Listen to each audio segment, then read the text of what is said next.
يكن لا حول ولا قوة إلا بالله العلي العظيم لا حول ولا قوة إلا بالله العلي العظيم لا حول ولا قوة إلا بالله العلي العظيم.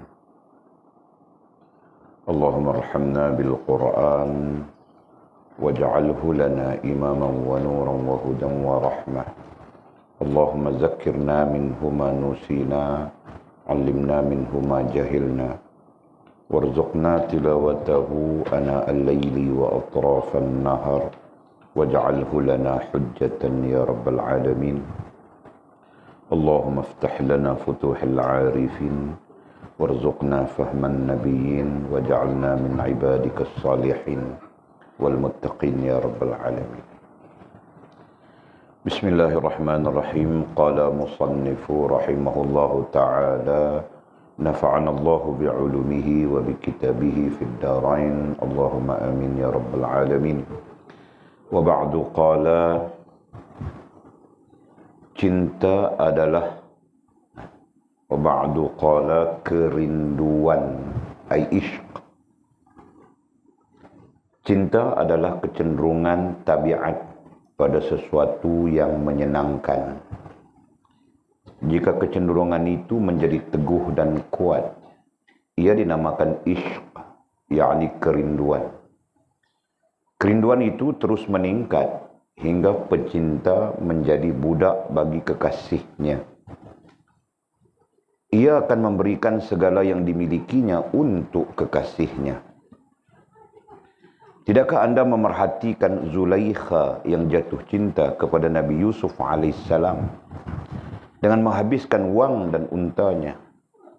Ia mempunyai mutiara, kalung dan 70 unta yang dihabiskan demi cintanya kepada Nabi Yusuf alaihissalam. Kepada setiap orang yang mengatakan hari ini aku melihat Nabi Yusuf alaihissalam, ia memberikan kalung yang membuat orang itu kaya hingga tidak sedikit pun tertinggal untuknya. Setiap sesuatu ia namakan Nabi Yusuf alaihissalam, ia telah melupakan segala sesuatu kecuali Yusuf kerana cintanya yang sedemikian rupa. Apabila mengangkat kepalanya ke langit, ia melihat Nabi Yusuf alaihissalam tertulis di planet-planet. Diriwayatkan bahawa setelah beriman dan menikah dengan Nabi Yusuf alaihissalam, ia menyendiri untuk beribadah dan memutuskan hubungan dengan segala sesuatu untuk mendekatkan diri kepada Allah Subhanahu wa taala. Ketika pada suatu siang Nabi Yusuf alaihissalam mengajaknya ke tempat tidur, ia meminta Nabi Yusuf alaihissalam menunggu hingga datang malam. Ketika pada suatu malam Nabi Yusuf alaihissalam memanggilnya, ia meminta Nabi Yusuf alaihissalam bersabar hingga tiba waktu siang. Ia berkata, Yusuf alaihissalam, sebelum aku mengenalmu, aku hanya mencintaimu. Namun setelah aku mengenalmu, cinta kepadanya tidak meninggalkan cinta kepada selainnya. Aku tidak ingin ada yang menggantikannya. Lantas Nabi Yusuf alaihissalam pun menjawab, Allah Azza wa Jalla memerintahkan hal itu kepadaku. Allah Subhanahu wa taala mengkhabarkan kepadaku bahawa akan keluar 2 orang anak darimu dan dia akan menjadikan mereka nabi. Akhirnya Zulaikha berkata, jika Allah Subhanahu wa taala memerintahkan hal itu kepadamu dan menjadikanku sebagai jalan menujunya, nescaya ketaatan kepadanya merupakan urusan Allah Subhanahu wa taala. Dengannya aku merasa tentram. Majnun pernah ditanya, siapa namamu? Aku Laila, jawabnya. Pada suatu hari ada orang mengatakan kepadanya, Laila telah meninggal dunia. Laila masih ada dalam hatiku, ia tidak mati. Akulah Laila. Demikian jawab Majnun. Pada suatu waktu, ia berjalan di depan rumah Laila, lalu memandang ke langit. Tiba-tiba ada orang mengatakan, hai Majnun, jangan memandang ke langit, tetapi lihatlah ke dinding rumah Laila. Barangkali engkau akan melihatnya. Aku merasa cukup dengan sebuah bintang yang bayangannya jatuh ke rumah Laila, jawab Majnun. Dikisahkan dari Mansur Al-Hallaj rahimahullahu ta'ala bahawa para ulama memenjarakannya selama 18 hari. Lalu datang Asy-Syibli rahimahullah ta'ala dan bertanya, wahai Mansur, apa mahabbah itu? Jangan bertanya kepadaku hari ini, bertanyalah kepadaku esok, jawab Al-Hallaj. Tibanya hari esok, mereka mengeluarkannya dari penjara dan memasang hamparan dari kulit untuk membunuhnya. Asy-Syibli berjalan di hadapannya. Lalu Al-Hallaj memanggil, Syibli, mahabbah itu awalnya adalah nyala api dan akhirnya adalah pembunuhan. Sebagai isyarat terhadap penegasan Al-Hallaj rahimahullahu ta'ala dalam pandangannya, setiap sesuatu selain Allah subhanahu wa ta'ala adalah batil. Ia tahu bahawa Allah subhanahu wa ta'ala adalah Al-Haq. Ia lupa ketika menegaskan nama Al-Haq pada namanya. Lalu ia ditanya, siapakah engkau? Aku adalah Al-Haq, jawabnya. Mahabbah itu diwujudkan dalam 3 keadaan, yaitu memilih ucapan kekasihnya daripada ucapan orang lain, memilih duduk bersama kekasihnya daripada duduk dengan orang lain, dan memilih keredaan kekasihnya daripada keredaan orang lain. Demikian disebutkan dalam Al-Muntaha. Kemudian kata musannif, alhamdulillah kita masuk sambung pengajian kita, masuk kepada tajuk baru di bawah tajuk mahabbah. Subtopik, orang bilang subtopik, topik baru di bawah topik mahabbah. Topik utamanya adalah mahabbah, mewakili sifat, ya. Kemudian al-ishq adalah subtopik kepada mahabbah, ya. Jadi dengan limpah rahmat Allah Subhanahu wa taala, mudah-mudahan kita beruntung. Kenapa? Karena kita terpilih menjadi orang-orang yang berbincang secara ilmu tentang salah satu sifat, ya, salah satu sifat daripada sifat rohaniah orang-orang yang beriman, ya. Mudah-mudahan kita dapat berbincang semua sifat insya-Allah dengan izin Allah SWT, ya. Yang penting kita menjadi orang-orang yang berbincang tentang sifat rohaniah bagi orang-orang beriman. Nah, kemudian kita sampai di sifat mahabbah. Kita mungkin tidak dapat memahami mahabbah secara sempurna, melainkan kita berbincang apa-apa yang terkait dengan mahabbah. Nah, Imam Ghazali rahimahullah taala walaupun tidak memfaktakan kemudian menstrukturkan fakta tersebut, tetapi kita dapat fahami bahawa di bawah mahabbah itu, ya, kita bincang sudah topik yang baru lepas, di bawah mahabbah itu adalah taat kepada Allah, taat serta cinta kepada Allah dan Rasul. Itu di bawah mahabbah, ya. Kemudian ada lagi apa? Kerinduan ataupun ishq yang berada di bawah mahabbah. Jadi secara ilmunya kita tahu menstrukturkan, ya, kita boleh menstrukturkan dan tahu menstrukturkan bagaimana mahabbah itu terbina, ya, khususnya di dalam rasa dan perasaan kita. Bagaimana mahabbah itu berlaku dalam rohaniah kita khususnya. Okey? Jadi mudah-mudahan Allah melimpahkan kepada kita ilmu pengetahuan. Amin ya rabbal alamin. Nah, jadi kata musannif rahimahullah taala, cinta adalah kecenderungan. Cinta, istilah kita mahabbah, istilah sifatnya adalah mahabbah, gitu kan? Cinta ay mahabbah. Bukan satu hal baru, ya. Bukan satu sifat baru. Kita sedang bercakap sifatnya mahabbah. Jadi dalam konteks strukturnya begini. Khauf. Al-khauf ya. Nah, al-khauf mencetuskan taubat. Gitu. Nah, kita sedang bercakap yang kedua. Yang kedua ke kita? Mahabbah kan? Nah, kita masih lagi bercakap yang kedua. Mahabbah. Mahabbah. Nah, kita sekarang sedang bercakap subtopik mahabbah. Ya, ada 3 subtopik mahabbah yang kita lihat karya Mukasyafatul Qulub ini. Yang pertama takut, cinta, taat, taat kepada Allah dan Rasul. Nah, maksudnya apa? Maksudnya taat kepada Allah Subhanahu wa taala dan Rasul itu adalah asas kepada mahabbah itu. Nah, itu maksudnya.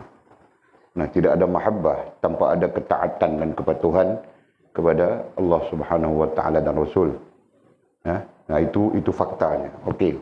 Yang kedua, kita sedang bercakap sekarang adalah berkenaan dengan kerinduan ataupun dalam istilah Arabnya al-ishq.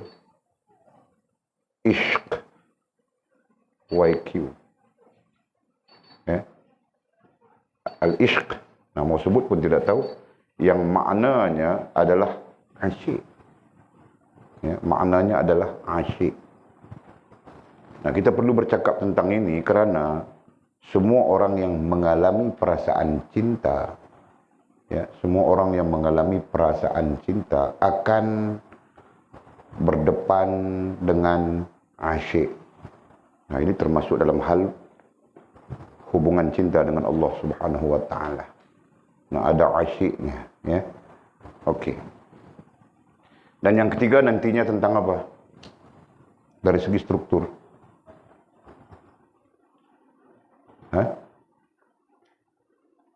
Melupai Allah Subhanahu wa taala itu kan? Nah, yang ketiga adalah melupai. Kita tajukkan saja ya. Lupa atau lalai kepada Allah. Nah, itu yang ketiga nanti. Berarti struktur yang keluar daripada mahabbah ini 1, 2, 3. Jadi kita akan berbincang tajuk-tajuk ini berdasarkan kepada teks kita Mukasyafatul Qulub.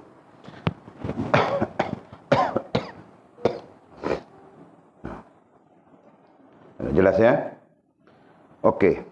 Jadi katanya cinta adalah kecenderungan tabiat. Cinta itu apa? Cinta adalah kecenderungan tabiat. Makin ya. Cinta adalah kecenderungan tabiat. Nah, kalau mau terus pada sesuatu yang menyenangkan. Nah, ini adalah definisi. Nanti mungkin kita berjumpa dengan banyak lagi definisi. Pandangan ulama ini, pandangan ulama itu. Nah, khususnya kita orang yang alim, orang yang alim, lebih-lebih lagi kita perlu kepada pandangan-pandangan yang berbagai. Tetapi kalau untuk kita sendiri, kita sendiri yang berpegang, nah definisi ini memadai sudah. Definisi ini mencukupi, sah sudah. Nah, cinta adalah kecenderungan tabiat. Tabiat itu satu hal. Sebagian ulama mengatakan tabiat itu adalah fitrah kita. Fitrah yang ada pada diri kita. Nah, kemudian fitrah yang ada pada diri kita berserta dengan kecenderungan. Paham tak? Nah, begitu. Antara fitrah yang ada pada diri kita adalah makan minum. Itu fitrah kan? Itu tabiat. Nah, fitrah kemudian disebut tabiat. Jadi sebagian ulama mengatakan fitrah itu adalah tabiat. Tabiat itu adalah fitrah. Tabiat bukan bahasa Melayu ya. Tabiat bahasa Arab. Kalau tabiat bahasa Melayu itu merujuk kepada perangai buruk. Ya kan? Memang tabiatnya. Dia merujuk kepada perangai buruk. Itu tabiat. Tapi tabiat dalam bahasa Arab merujuk kepada sesuatu yang ditetapkan oleh Allah Subhanahu wa taala secara tabi'i. Nah, datang lagi perkataan tabi'i kemudian menjadi tabiat. Kan? Nah, itu yang disebut sebagai fitrah. Nah, kita hidup dengan fitrah makan, minum, Nah, apabila tabiat itu ada kepada kita, fitrah itu ada kepada kita, maka kita sentiasa cenderung kepada makan dan minum, gitu kan? Cenderung kepada apa, kepada apa, cenderung kepada minum apa, gitu kan? Faham kah? Nah, lain apa? Cenderung kepada apa, Mizi?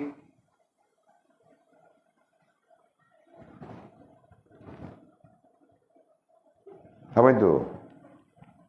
Hah? Aku tidak tahu.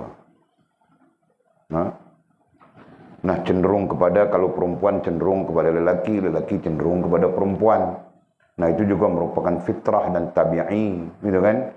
Karena Allah Subhanahu wa taala menciptakan setiap makhluk itu berpasang-pasangan. Ya kan?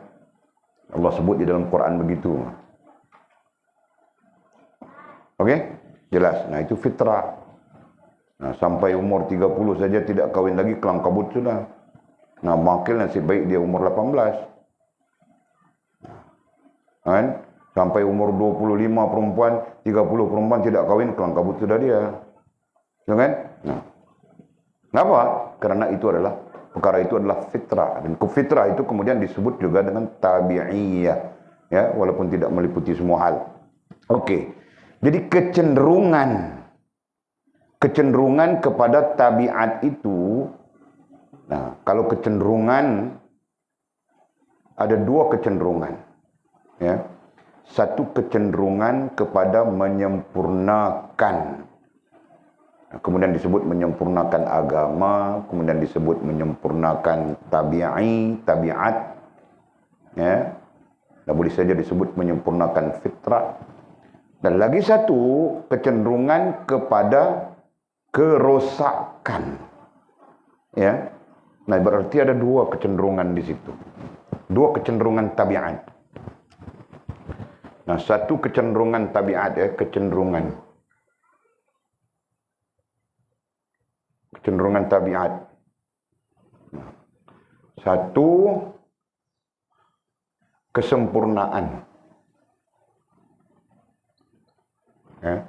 Dan yang kedua, boleh saja sebut kerosakan atau kemusnahan, ya, dan sebagainya.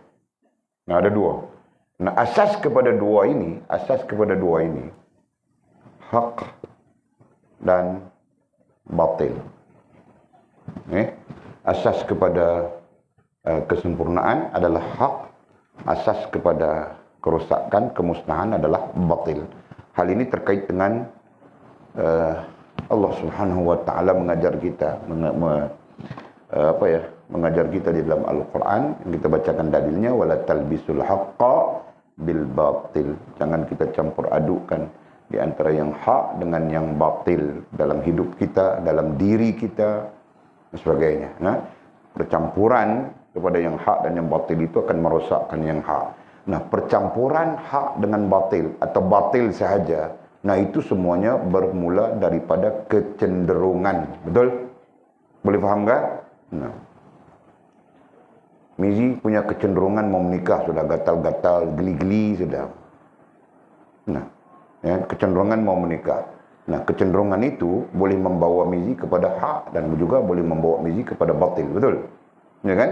Nah, dia perlahan-lahan cakap dengan Yana, abang jatuh cinta dengan Yana dan abang mau menikah dengan Yana. Kan? Esok abang datang meminang Yana, dia pun besok datang meminang Yana. Ku tanam pinang rapat-rapat agar puyuh tidak berlari. Jika ku pinangmu tidak dapat, bilang Mizi, nanti ku pandai mau bawa lari, bilangnya. Nah, ayah dia pun pantun, ayah mertua bakal ayah mertua pantun. Kan? Balas balik, kesimpulannya, terima saja Mizi. Nah, lusa Mizi pun, aku terima nikahnya begini. Nah, kemudian bersamalah Mizi dengan si Yana. Nah, jadi kecenderungan Mizi tadi adalah kecenderungan kepada kesempurnaan. Betul? Dan kesempurnaan itu berdiri di atas al-haq. Jelas kan?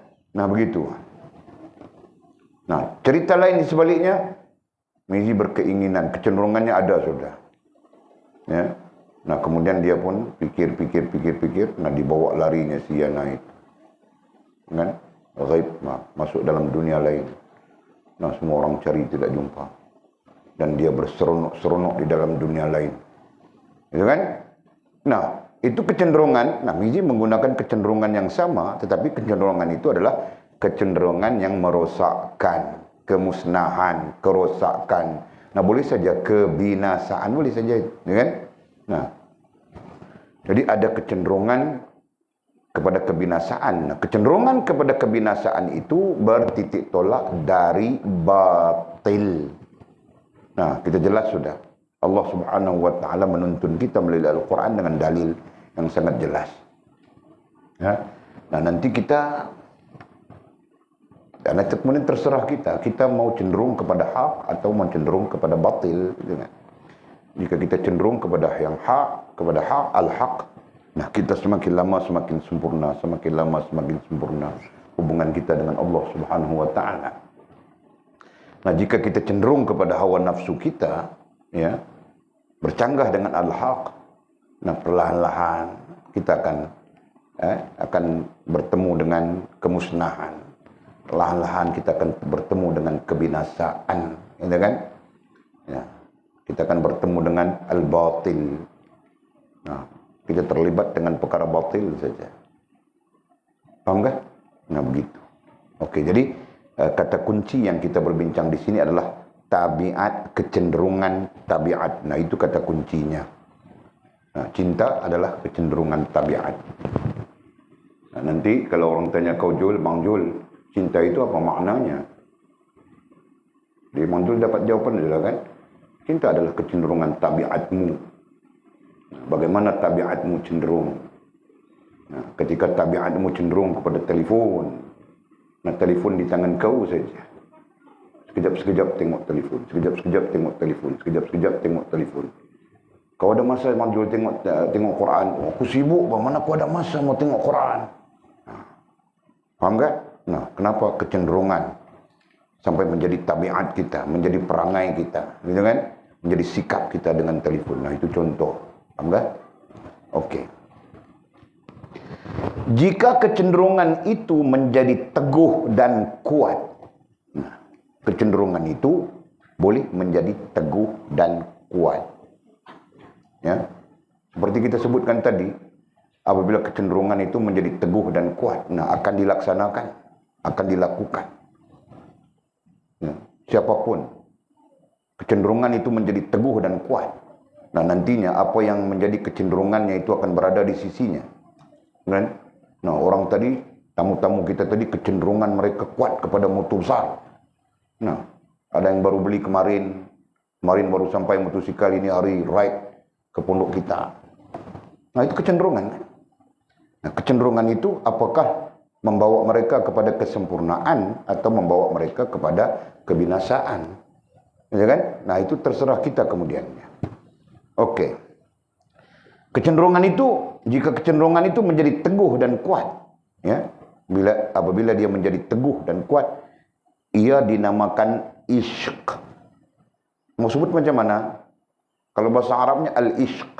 Betul kan? Nah, ia dinamakan ishq. Yang mana ishq itu diterjemahkan dengan makna kerinduan, keasyikan. Dan ada lagi satu terjemahan, ta'ajjub. Ya. Al-ishq diterjemahkan dengan kerinduan. Ada lagi terjemahan pada kitab-kitab lain dengan keasyikan. Dan lagi satu, ta'ajjub. Ta'ajjub dengan makna apa? Ta'ajjub. Kalau dulu masa kami belajar, almarhum guru kami pernah mengatakan ta'ajjub itu terkejut beruk. Boleh pakai kah? Ta'ajjub itu terkejut beruk, bukan terkejut biawa. Terkejut beruk dia, gitu kan? Tahu macam mana terkejut beruk ni? Makin kau tahu macam mana terkejut beruk. Begitu pak, kan? Dia, itu terkejut beruk. Kalau terkejut biawak, dia lari begitu kan? Itu terkejut biawak. Jadi beza. Jadi almarhum guru kami pernah mengatakan bahawa al-ishq dimaknakan secara Melayu mudahnya adalah macam terkejut beruk bilang. Kan? Tengok sesuatu terkejut. Gitu. Ya kan? Faham tak? Okey. Jadi kecenderungan, jika kecenderungan itu menjadi teguh dan kuat, apabila dia menjadi teguh dan kuat, ia dinamakan ishq, ia dinamakan kerinduan, ia juga dinamakan keasyikan, ia juga dinamakan dengan ta'ajjub, atau istilah Melayunya terkejut beruk. Boleh pakai tak? Ingat, pakai untuk memahami saja ya. Dan jangan diterjemahkan begitu. Okey. Tadi kita sebut perkataannya apa? Perkataannya empat lain ya.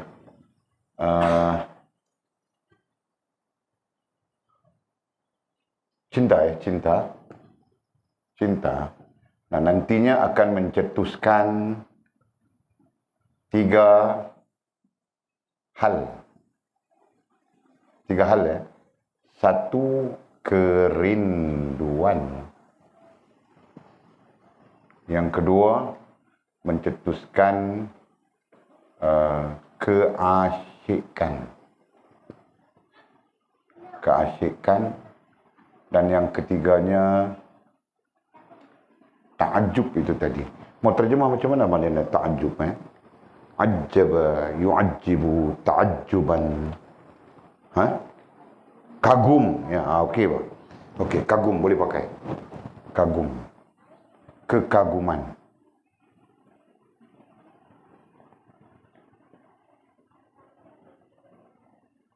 Kekaguman. Kagum, mau sebut pun payah. Kekaguman. Kagum. Itu ta'ajub. Nah, sebab itu posisi-posisi orang jatuh cinta sama orang pun kan, nah, dia takjub saja pada orang yang dia cintai, kan? Orang lain bilang tidak cantik bah, bilang dia sendiri marah-marah, aku tahu bah, aku suka dia. Nah, dia seorang saja tahu, kan? Dia seorang saja merasakan. Orang lain merasakan macam-macam, dia merasakan cantik hebat sudah, kan? Nah, itu enggak.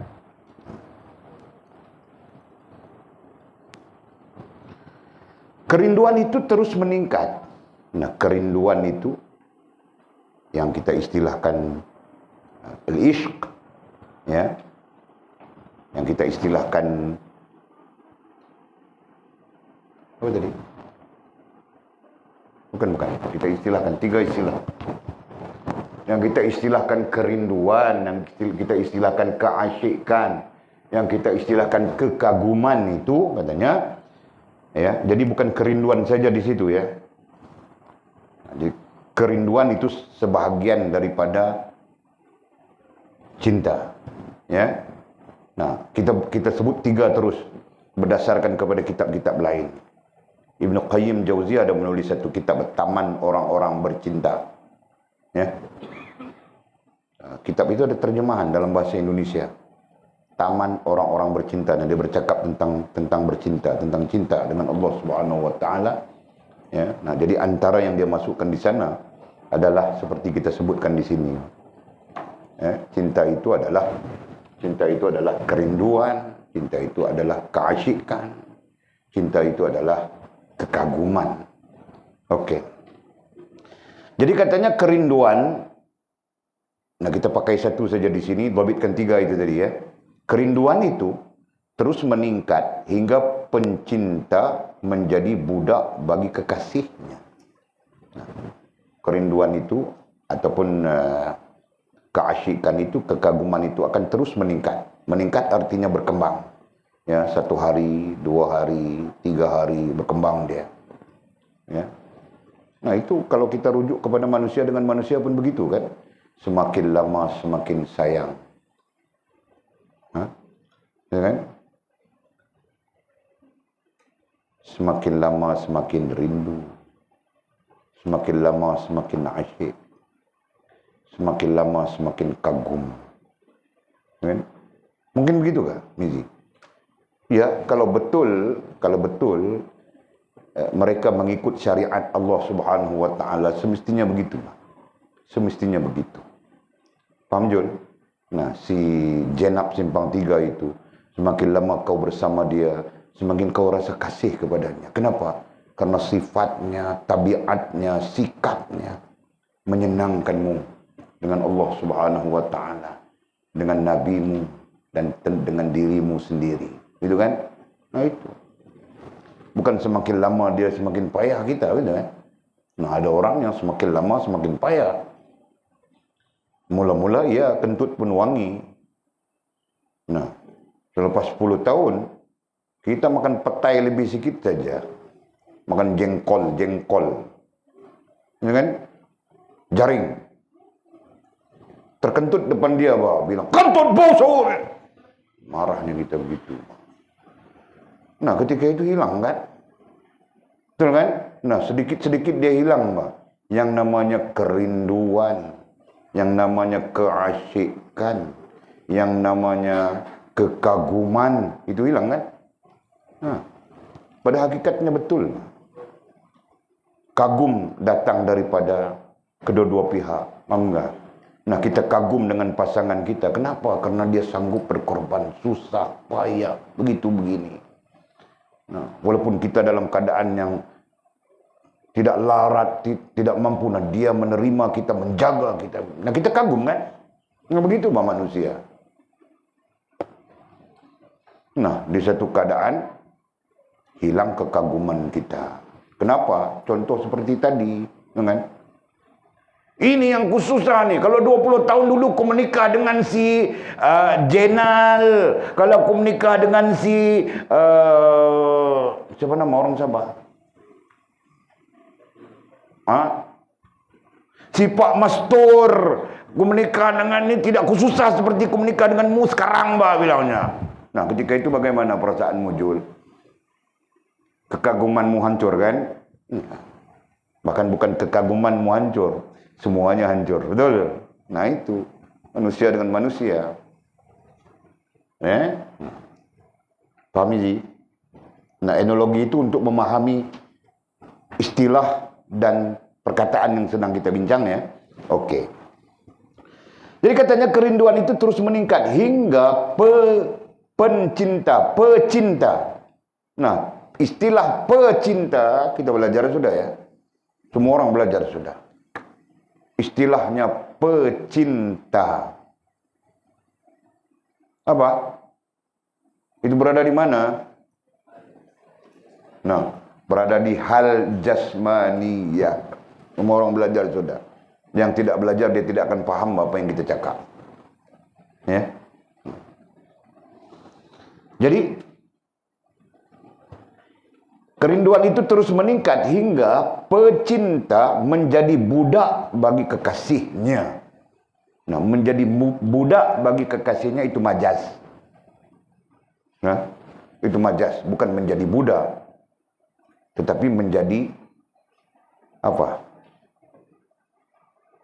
Bahasa mudahnya apa ya? Menjadi hamba, ya. Menjadi hamba bagi kekasihnya. Nah, ini dalam konteks manusia dengan Allah Subhanahu wa taala, ya. Menjadi budak ay hamba bagi kekasihnya. Nah, sebab itu kita diajar supaya menyintai Allah Subhanahu wa taala. Sehingga seluruh kehambaan, ya, kehambaan kita hanya tertumpah kepada Allah Subhanahu wa taala. Dan nantinya walaupun kita ada manusia-manusia seperti kita yang terhubung dengan kita atas nama cinta, nah itu pun kerana Allah Subhanahu wa taala. Gitu kan? Nah, jika tidak terhubung kerana hawa nafsu kita saja, rusak dan merusakkan. Ya kan?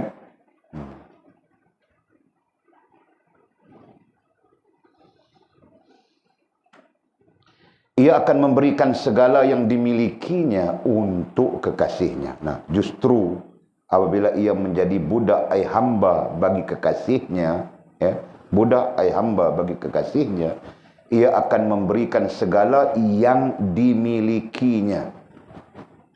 Segala yang dimilikinya ada tafsiran panjang lebar. Karena apa? Karena kita pada dasarnya bukan memiliki apapun. Itu kan? Yang ada hanya pinjaman daripada Allah Subhanahu wa taala. Itu kita belajar semua sudah. Rohaniah kita, jasmaniah kita, semuanya pinjaman daripada Allah Subhanahu wa taala. Jangan kita sombong, ya. Dengan kesihatan kita kah, kekuatan kita kah, benda kita kah, apakah, jangan kita sombong. Kenapa? Karena semua itu adalah pinjaman. Nah, itu dasar yang kita belajar. Nah, kemudian datang dengan istilah memberikan segala yang dimilikinya. Nah, disitulah para ulama menafsirkan dari Allah dari Allah, bagi atau kerana Allah, untuk Allah. Ya. Kalau dalam bahasa Arabnya minallah ilallah, gimana bunyinya? Minallah ilallah billah. Kan? Nah, itu istilah Arabnya. Dari Allah kepada Allah, bagi Allah. Bagi Allah dulu. Minallah billah ilallah. Nah, begitu.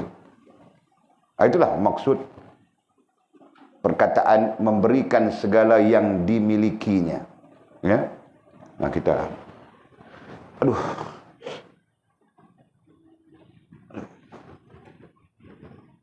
Oke, kita olahkan ya. Di sini.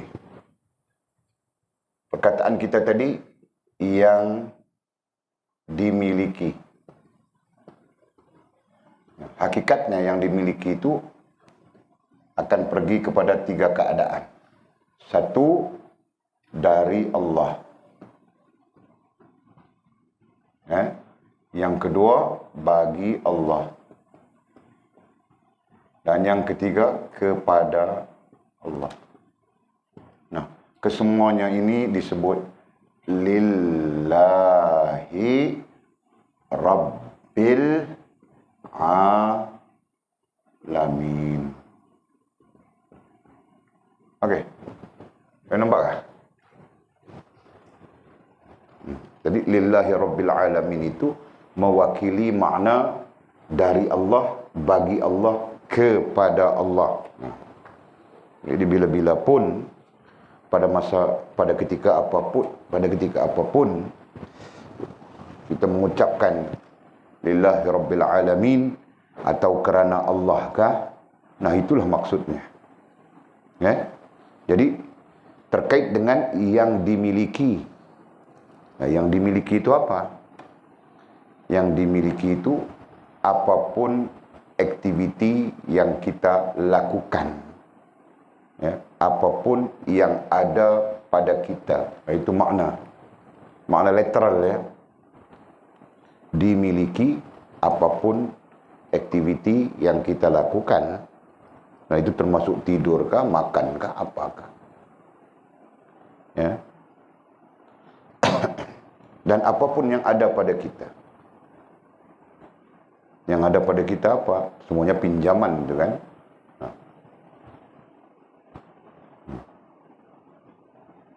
Nah, itu semuanya daripada Allah. Ya, itu semuanya daripada Allah. Bagi Allah. Kerana kepada Allah Subhanahu wa taala. Jelas kan? Okey. Ia akan memberikan segala yang dimilikinya untuk kekasihnya. Nah, kekasihnya itu siapa? Allah Subhanahu wa taala. Gitu kan? Nah, dalam majas ini boleh saja kepada kekasihnya manusia dengan manusia. Nah, ada orang yang berkasih dengan bunian, manusia juga. Gitu kan? Ada orang yang berkasih dengan jin. Nah, macam-macam. Okey. Nah, jadi dari segi definisinya selesai sudah. Kemudian kata musannif, tidakkah anda memerhatikan Zulaikha? Nah, musannif Al-Imam Hujjatul Islam Abu Hamid Ghazali rahimahullah ta'ala mendatangkan kisah Zulaikha dan baginda Nabi Yusuf alaihissalam, sedangkan kisah ini termaktub di dalam Al-Quran. Ya.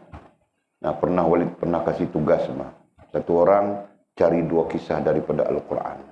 Nah, sampai hari ini tugas itu tidak dihantar kepada Walid. Pernah kan? Pernahkah? Pernahkah tidak pernah? Tidak pernah kan? Nah, kalian kan? Tidak pernah kan? Hah? Pernah? Nah, jadi seorang pun tidak menghantar tugas itu. Hah? Ada siapa yang datang tepi Walid menceritakan? Saya mau ceritakan kepada Walid kisah Nabi Yusuf. Saya mau ceritakan kepada Walid kisah Nabi Yahya. Saya mau ceritakan kepada Walid kisah Nabi Zakaria. Ada siapa yang buat begitu? Nah, maksud hantar bukan tulisannya. Tidak semestinya tulisan. Menghantar. Nah, kalau dipanggil manzil. Nah, menghantar apa yang kau baca. Dipanggil manzil. Nah, menghantar apa yang kau hafal, yang kau ingat, itu dipanggil sabak. Istilahnya sama saja, menghantar. Jadi setiap ada tugasan, nah kalau bertulis perlu dihantar secara bertulis. Ya kan? Kalau tidak bertulis, nah merupakan pembacaan, nah perlu dihantar secara cerita, gitu kan. Walid ingat saja, tulis dalam nota Walid, kasih tugasan. 4 tugasan, 1 saja yang berlaku. Nah, tidak apa, Walid mau tanya saja, siapa di antara kamu orang yang membaca kisah-kisah di dalam Al-Quran? Walaupun tidak dihantar, nah dia baca dan dia tahu. Siapa?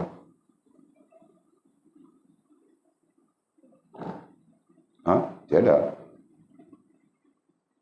Kau mangkil? Tiada tulis. Ada tulis kisah-kisah. Nah, bagus. Hah? 2 saja. Nah, aku kasih markah apa? Sebab mangkil ada tulis.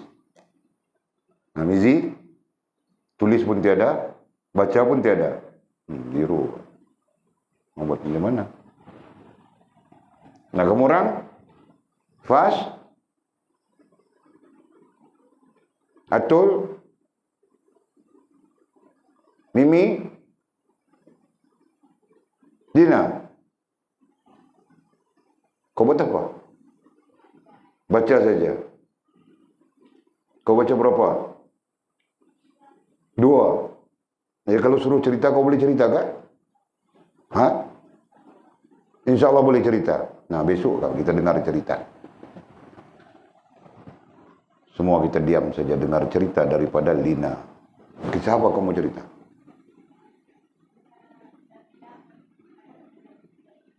Kisah Nabi Daud. Nabi Daud kan Nabi apa? Ya, Nabi Daud. Okey, dengan Sulaiman. Masya Allah. Jadi Nabi Daud bin Sulaiman. Kisah anak pun dia mau cerita, kisah ayahnya pun dia mau cerita. Nah, okey bah. Ya kan? Okey. Yang lain-lain mengambil sikap tidak peduli saja. Sofia, kau pun ingat kah? Berapa? 2 juga. Nabi apa? Nabi Ayub dan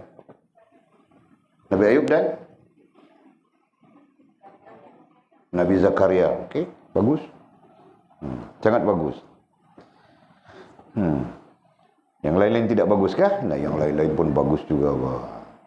Ya, walaupun tidak baca, walaupun tidak ambil tahu, nah tetap bagus, bah. Nah, jangan fikir aku bilang tidak bagus, tetap bagus juga. Ini hari dapat duit raya sudah orang. Aku cemburu saja. Kan? Hah? Aku mendapat juga. Nah, bukan duit raya. Langsung aku kasih tahu. Nah, ini bukan duitku, ini duit pondok semuanya. Gitu. Tahu kan? Nah, Ramadan kita ada sudah duit. Allah Subhanahu Wa Taala antar sudah. Orang marah-marah Walid. Kenapa tidak buat apa? Dipanggil apa? Orang marah-marah apa? Dalam WhatsApp itu. Tidak buat program iftar lah, program buka puasa lah, minta-minta dengan orang sana, siapa mau tajak kita, siapa mau tajak kita, siapa mau tajak kita. Nah, aku tidak minta dengan orang. Kan? Nah, hari ini Allah hantar. Kita tidak minta. Paham tak? Dengan orang. Kita minta dengan Allah Subhanahu Wa Taala. Hari ini Allah hantar. Yakinlah dengan Allah Subhanahu Wa Taala. Ya, itu ilmunya. Oke.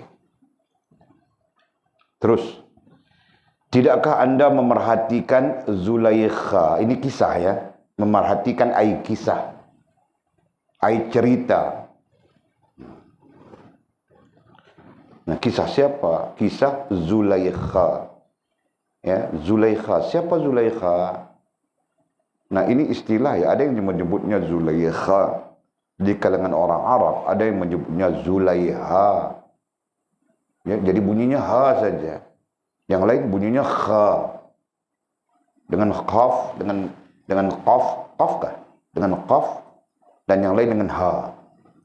Jadi Walid tidak pasti bah yang mana paling betul. Ya. Nah, kita terima saja itu nama kan.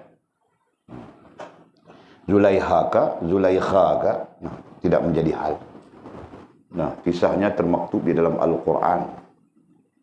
Surah apa? Surah Yusuf sendiri kan? Nah. Jadi Zulaikha ini seorang yang cantik buat dia.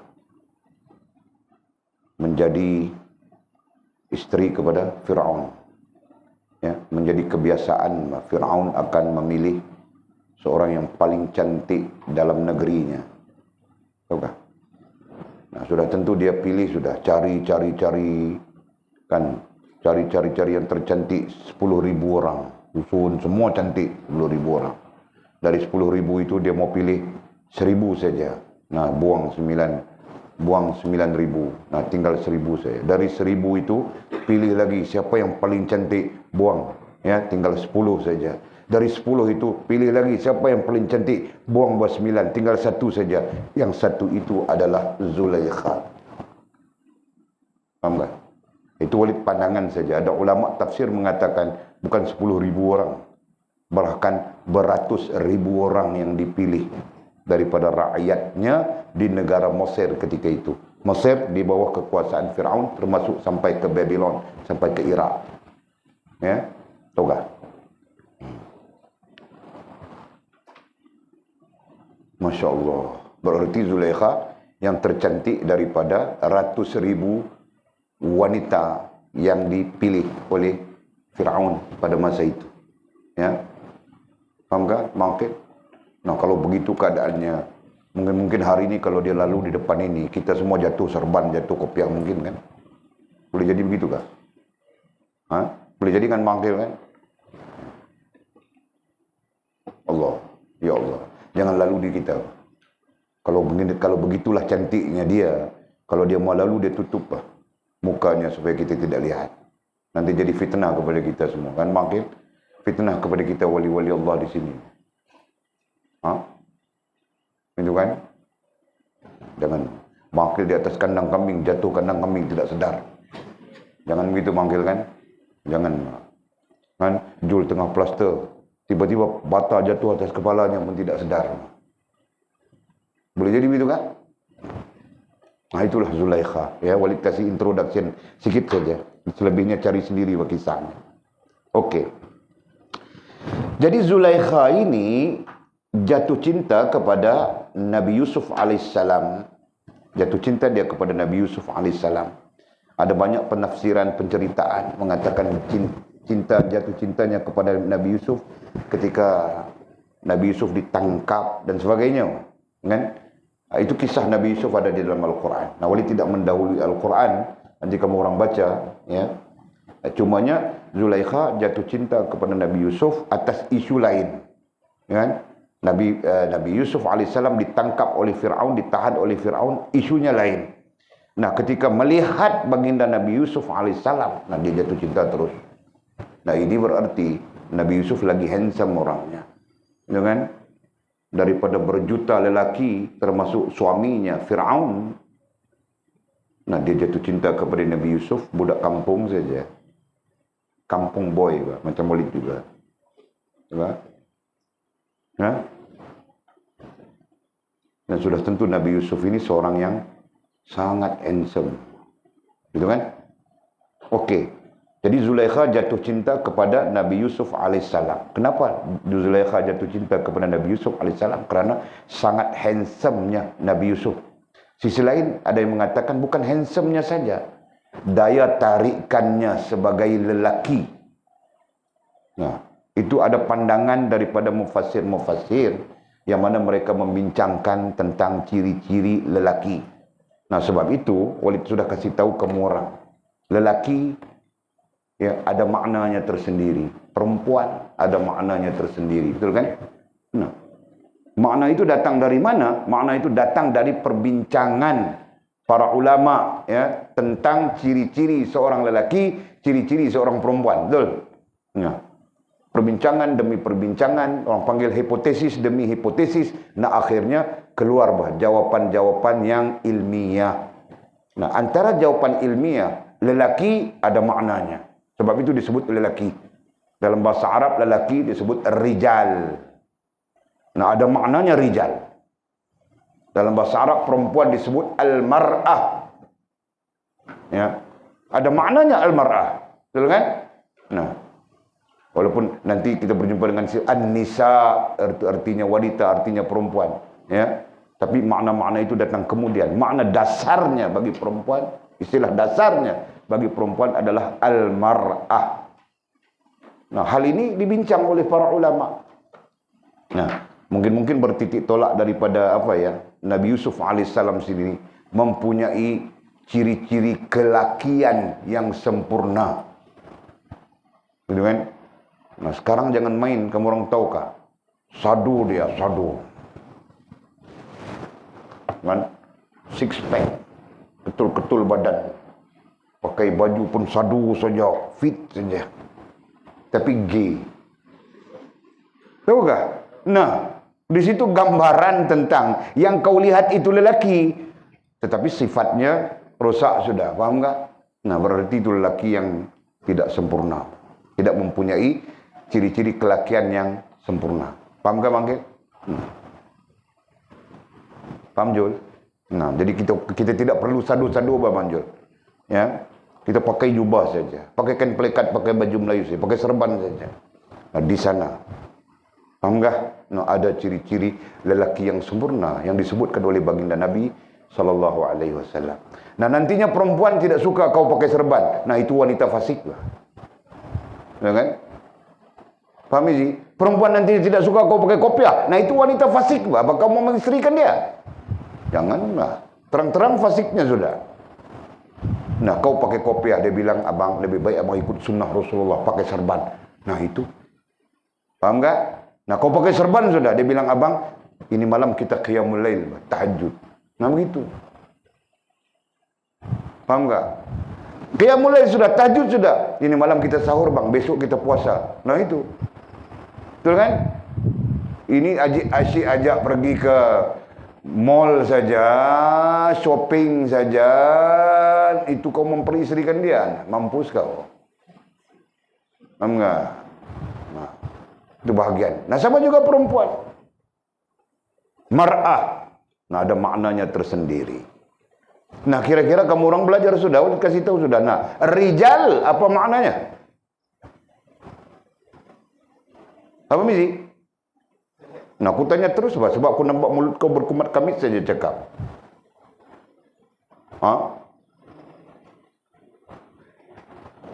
Mar'ah, apa maknanya atul?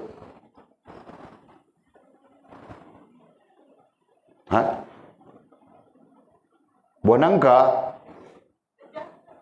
Kau tidak cakap, aku dengar macam kau cakap buah nangka. Wanita mar'ah adalah buah nangka. Wah, haru betul. Nah,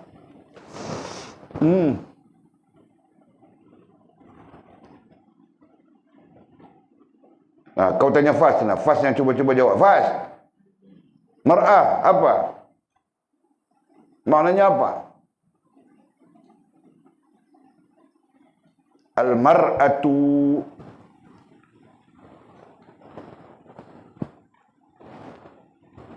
botol air di sini hilang sudah.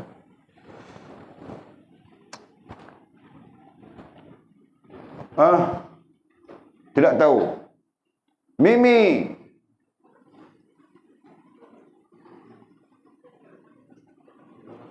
Tidak tahu juga. Lina. Tidak tahu juga. Sofia kamu tidak tahu. Farah Izzati.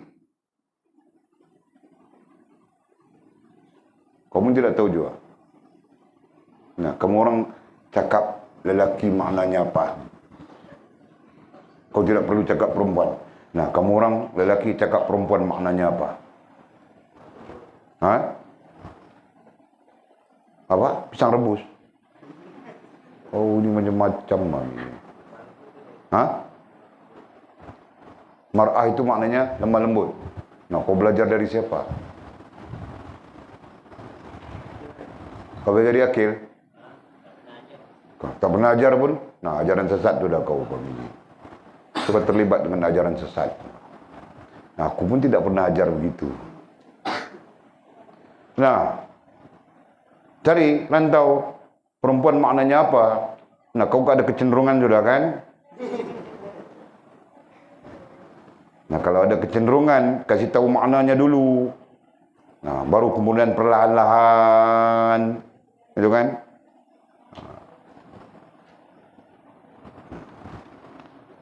Nah, tunggu kamu orang cari sampai besok pagi belum tentu. Nah, esok kasih jawapan ya. Okey, esok kasih jawapan. Kamu orang kasih jawapan ar-rijal. Apa makna ar-rijal? Nah, yang lelaki cari jawapan apa maknanya mar'ah. Okey? Nah, jangan nanti Allah tanya, nah aku jawab, ku ajar sudah semua. Yang lelaki ku ajar perempuan itu apa? Yang perempuan ku ajar sudah lelaki itu apa? Okey. Jadi Zulaikha jatuh cinta kepada Nabi Yusuf alaihissalam. Nah, jadi jangan apa ya, jangan kita apa ya, janggal dengan istilah jatuh cinta. Nah, istilah itu biasa saja. Bahkan istilah itu menjadi tabi'i, menjadi tabiat manusia, sesama manusia pun. Ya. Cuma istilahnya saja cinta. Kita belajar sudah, cinta itu boleh jadi peringkat awalnya suka. Nah, jatuh suka. Ya kan?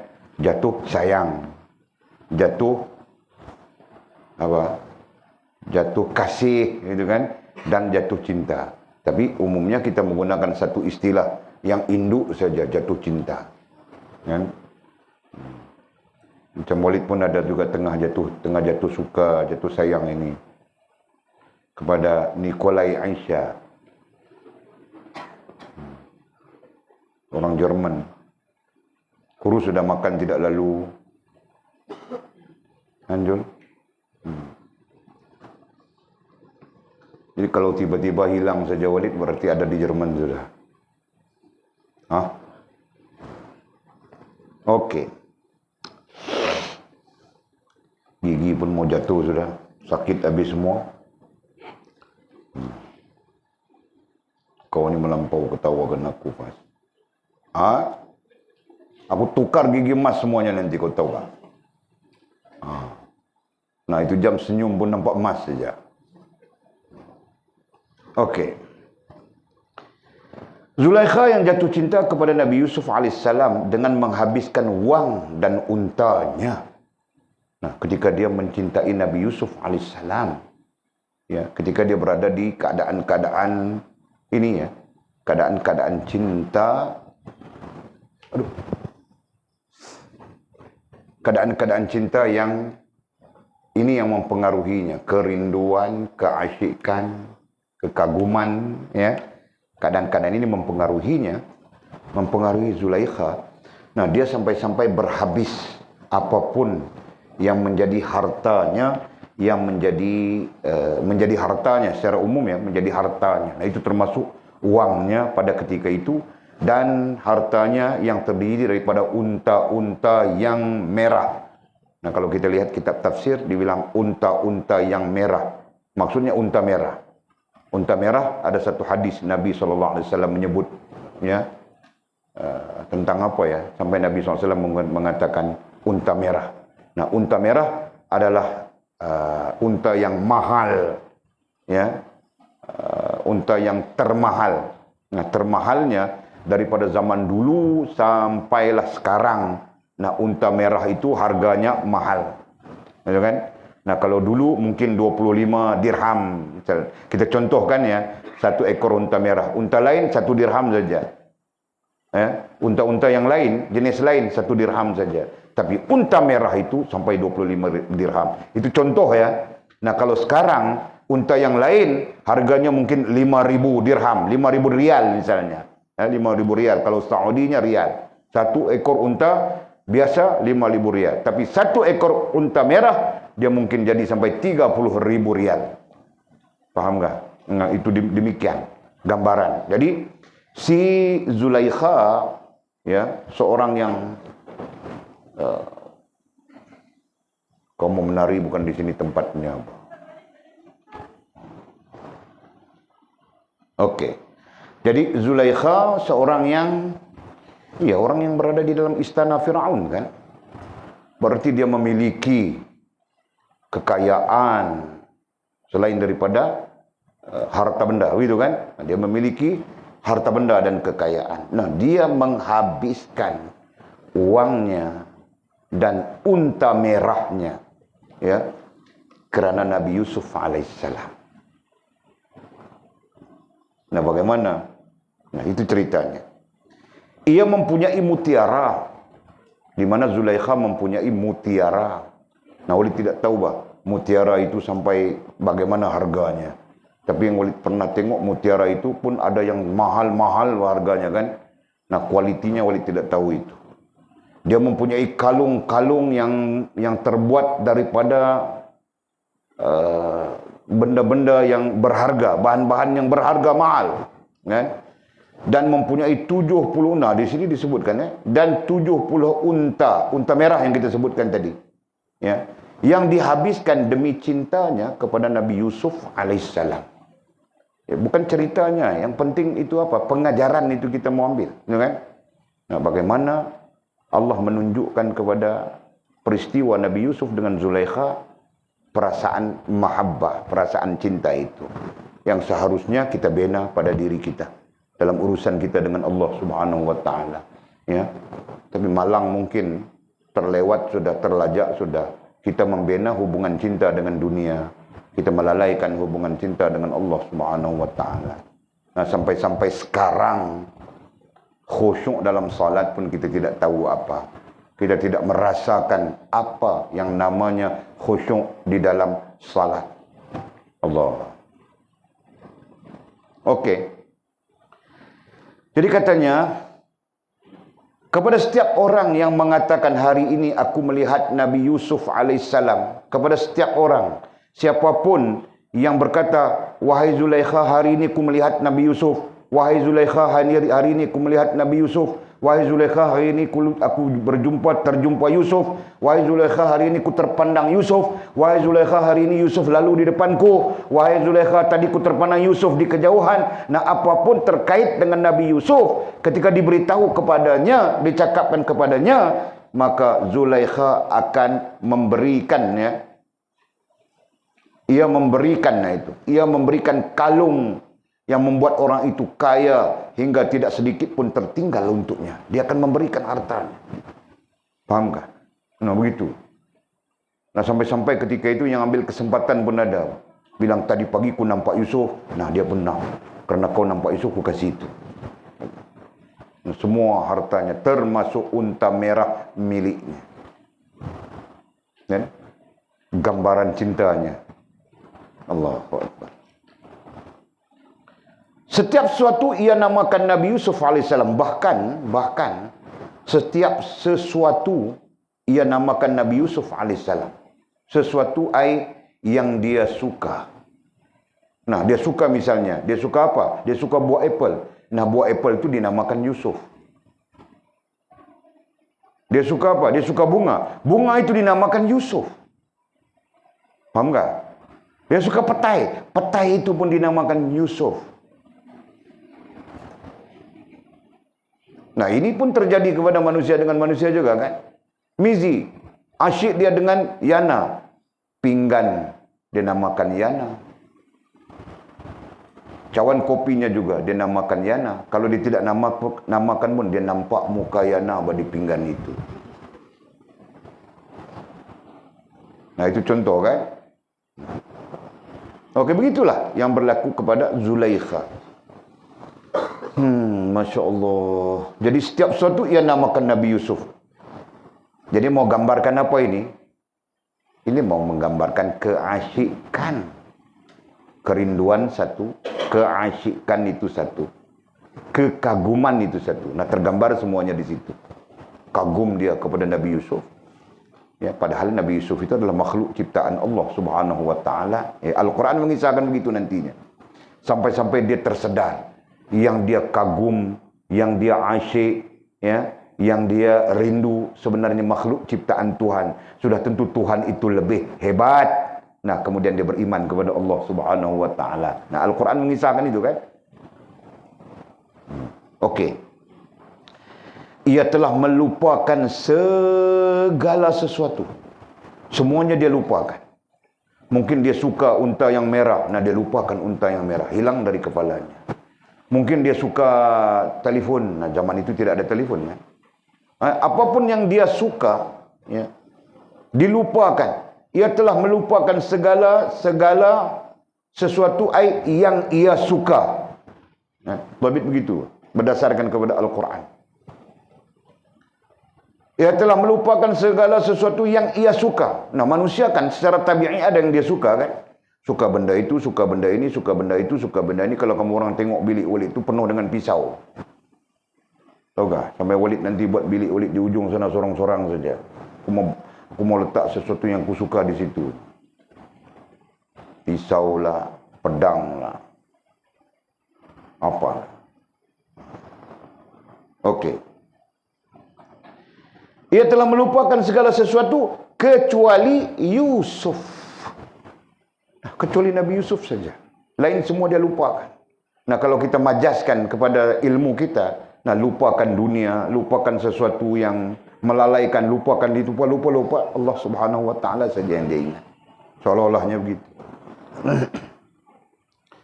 Kerana cintanya yang sedemikian rupa. Nah, kerana dia jatuh cinta sungguh kepada Nabi Yusuf alaihissalam. Nanti apabila dia jatuh cinta kepada Allah, nah, keadaannya sama saja. Ya. Kita tidak sempat jam 10.30 sudah. Ya, nanti kita akan sampai apabila Zulaikha mengenal Allah Subhanahu wa taala, nah, dia jatuh cinta kepada Allah Subhanahu wa taala lebih hebat daripada cintanya kepada Nabi Allah Yusuf alaihissalam. Nah, pelajaran itu yang kita mau ambil. Okey. Jadi di sini kita ceritanya dia cinta sungguh, betul-betul cinta kepada Nabi Yusuf, jatuh cinta kepada Nabi Yusuf alaihissalam. Apabila mengangkat kepalanya ke langit, dan sampai-sampai bila dia mendongak ke langit, ia melihat nama Nabi Yusuf alaihissalam tertulis di planet-planet, tertulis di bintang-bintang. Nah, kalau karya asalnya tulis bintang-bintang, nujum bilangnya, bintang-bintang. Di sini diterjemahkan dengan planet-planet. Ini terjemahannya. Nah, sampai-sampai ya, asyiknya dia kepada Nabi Yusuf alaihissalam, dengan cintanya kepada Nabi Yusuf alaihissalam, ketika mengangkat kepalanya ke langit, mendongak ke langit, ia melihat nama Nabi Yusuf alaihissalam. Seolah-olahnya begitu. Tertulis di bintang-bintang. Masya Allah, ini dahsyat kan? Ini cinta, jatuh cinta yang cukup dahsyat ini. Nah, kalau manusia dengan manusia bilang sasau sudah. Ya kan? Kalau sekarang, sasau. Nah, sasau atau tidak, nah itu keadaan yang berlaku terhadap Zulaikha, kepada Zulaikha terhadap Nabi Allah Yusuf alaihissalam. Nah, ringkas cerita, diriwayatkan bahawa setelah beriman, nah setelah Zulaikha beriman, ya, dan menikah dengan Nabi Yusuf alaihissalam, dan menikah, setelah beriman dia menikah dengan Nabi Yusuf alaihissalam. Ini riwayat ya. Ada riwayat yang mengatakan Zulaikha tidak menikah dengan Nabi Yusuf. Ada riwayat itu. Ada riwayat lain mengatakan ya Zulaikha menikah dengan Nabi Yusuf dan dibentuk, dibina, diajar oleh baginda Nabi Yusuf alaihissalam sehingga dia menjadi seorang putri yang beriman. Okey, khususnya dalam periwayatan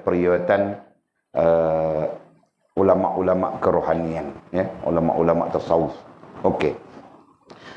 Jadi diriwayatkan bahawa setelah dia beriman dan menikah dengan Nabi Yusuf alaihissalam, ya, ia menyendiri. Nah, selepas menikah dengan Nabi Yusuf, ia menyendiri. Ia lebih senang menyendiri. Nah, padahal sebelum menikahnya, sebelum berimannya, jatuh cinta bagi nak gila sudah kan. Tengok langit nampak Yusuf, tengok cawan nampak Yusuf, tengok pinggan nampak Yusuf, tengok makan nampak Yusuf. Okay?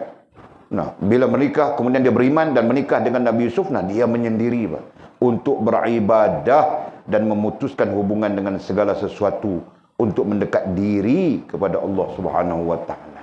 Nah, setelah menikah, dia menjadi abid, dia menjadi ahli ibadah yang sentiasa berhubungan dengan Allah Subhanahu wa taala dan membebaskan dirinya daripada belenggu makhluk manapun termasuk suaminya baginda Nabi Allah Yusuf alaihissalam. Masya-Allah. Nah, ketika pada suatu siang Nabi Yusuf alaihissalam mengajaknya ke tempat tidur. Nah, itu bahasa ya. Nabi Yusuf alaihissalam mengajak Zulaikha ke tempat tidur, berarti untuk aktiviti suami isteri, nah begitu mungkin kan. Nah, ia meminta Nabi Yusuf alaihissalam menunggu hingga datang malam. Nah, kerana dia asyik dengan ibadahnya kepada Allah. Nah, dia menyuruh Nabi Yusuf, wahai Nabi Yusuf alaihissalam, tunggulah sampai nanti malam. Nah, ketika pada suatu malam Nabi Yusuf alaihissalam memanggilnya. Nah, ketika pada satu malam, datang malam, Nabi Yusuf memanggilnya.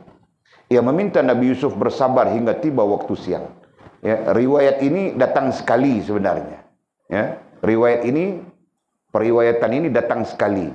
Ya, maksudnya apa? Maksudnya sampai-sampai Zulaikha ketika Nabi Yusuf alaihissalam mengajak untuk bersama di siang hari, nah dia bilang tunggu malam. Bila datangnya malam, Nabi Yusuf mengajak dia untuk bersama, dia bilang tunggu siang. Nah, sampai begitu. Kenapa? Kerana dia tidak mau memutuskan urusannya dengan Allah Subhanahu wa taala. Allahu akbar. Nah, ia berkata, Zulaikha, Zulaikha berkata, Yusuf alaihissalam. Nah, mungkin ini terjemahannya. Nah, mungkin saja kalau dalam keadaan aslinya abang. Gitu kan? Nah, aku tidak tahu bahasa lain. Nah, Yusuf alaihissalam, sebelum aku mengenalmu. Nah, perkataan-perkataan ini adalah pelajarannya. Sebelum aku mengenalmu, aku hanya menyintaimu, katanya. Jadi seolah-olah aku menyintaimu dalam keadaan aku tidak mengenalmu. Seolah-olahnya begitu. Namun setelah aku mengenalmu, yakni baginda Nabi Yusuf alaihissalam, cinta kepadanya ay Allah Subhanahu wa taala. Nah, nya di situ adalah Allah Subhanahu wa taala. Ya. Setelah aku mengenalmu, katanya, cinta kepadanya ay Allah Subhanahu wa taala, tidak meninggalkan cinta kepada selainnya. Nah, aku tidak mampu meninggalkan cinta kepadanya ay Allah SWT kepada selainnya. Nah, itu maksudnya.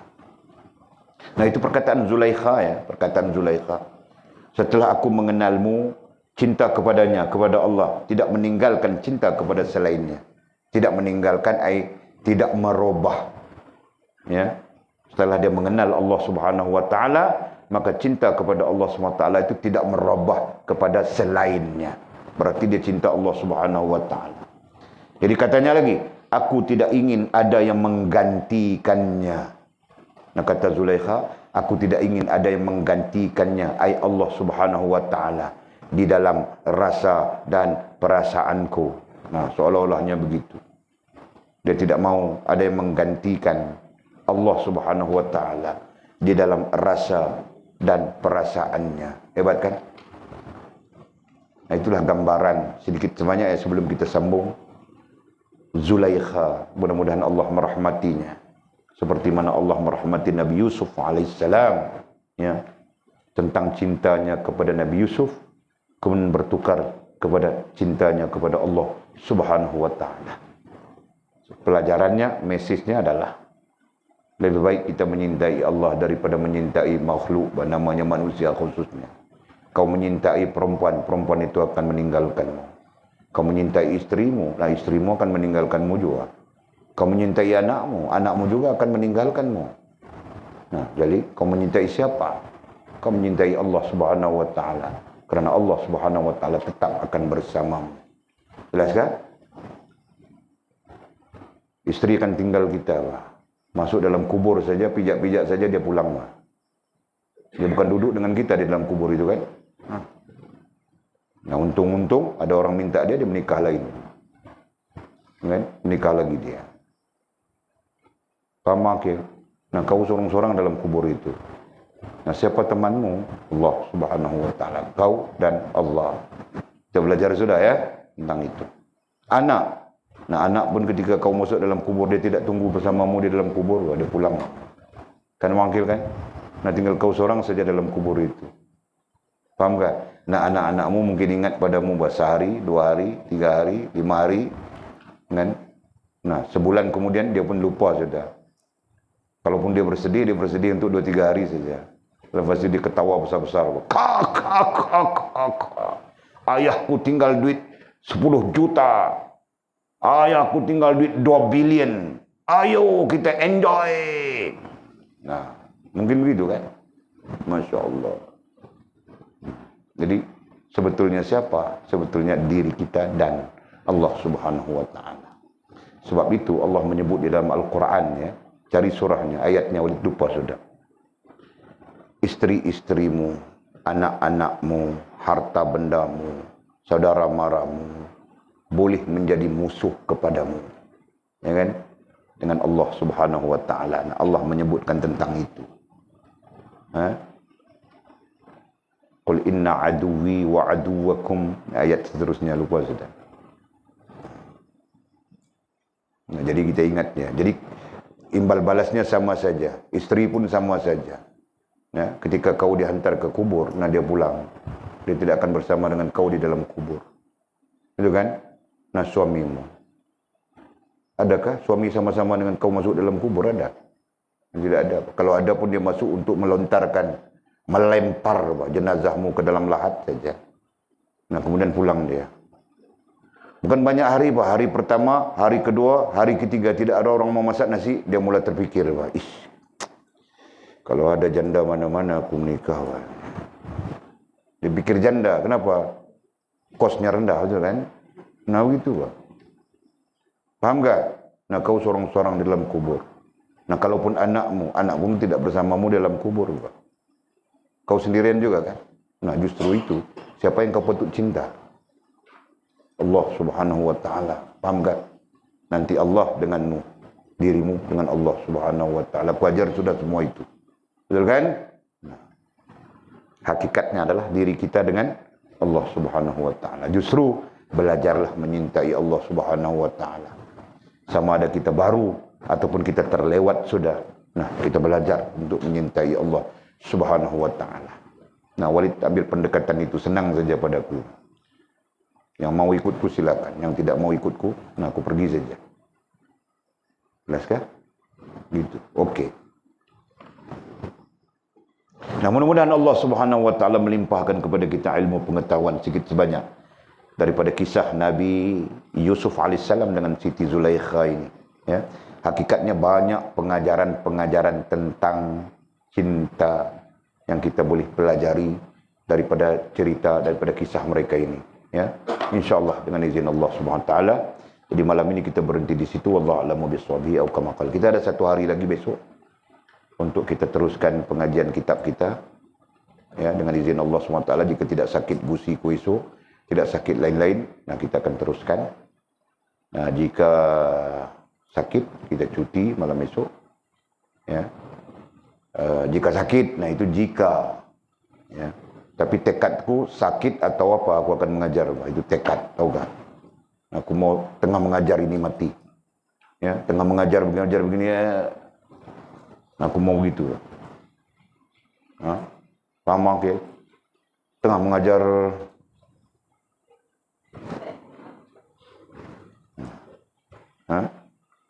Mudah-mudahan ini semua menjadi saksi itu. Okey, kita ada satu hari dan insya-Allah selepas bulan Ramadan kitab ini kita berhenti ya. Ramadan 1 bulan kitab ini kita stop. Dan kita akan gunakan kitab-kitab yang lain yang kita tangguhkan pada PKP yang berlarutan itu. Nah, kita akan mulakan selepas subuh ada pengajian 1-2 kitab. Selepas zuhur ada pengajian 1-2 kitab. Nah, tinggal selepas asar saja, belum lagi. Sebab ada komen-komen daripada Al-Mar'ah ini bilang kami sibuk di dapur ketika itu. Nah, betul kan? Nah, mereka sibuk di dapur. Nah, kita kalau mau daurah pun mereka terlepas. Kalau kita mau mungkin terlepas saja. Cuma Walid memikirkan nanti kalau boleh Walid aturkan speaker masuk dalam dapur itu. Kita ada speaker satu kan. Nah, ada satu speaker, wayarnya nanti kita tarik masuk di dalam dapur itu. Nah, kita di sini baca tadabbur Quran. Ya. Jika. Nah, itu masih lagi dalam konteks jika. Keputusannya besok, Pak. Okey? Nah. Jadi sambil masak, sambil dengar. Jangan sambil masak, sambil kamu orang menyanyi. Ya kan? Dengar saja tadabbur Quran itu. Nah, gitu kan, kalau kamu pegang Quran, pegang saja Quran maknanya, kan? Kalau tadabbur Quran, semuanya masih lagi dalam peringkat perbincangan. Okey, ada pertanyaan kah? Tiada. Bismillahirrahmanirrahim. Alhamdulillahirabbil alamin. Wassalatu wassalamu ala asyrafil mursalin sayyidina wa maulana Muhammad wa ala alihi washabbihi ajma'in.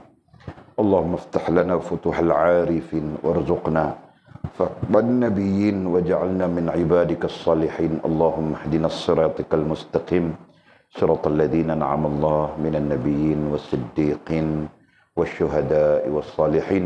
اللهم ربنا افتح بيننا وبين قومنا بالحق وأنت خير الفاتحين. اللهم أعنا على ذكرك وشكرك وحسن عبادتك. اللهم فقهنا في الدين وعلمنا التأويل. اللهم فقهنا في الدين وعلمنا التأويل. اللهم فقهنا في الدين وعلمنا التأويل. وصلى الله على سيدنا محمد وعلى آله وصحبه وبارك وسلم. والحمد لله رب العالمين. تقبل الله منا ومنكم. أقم الصلاة.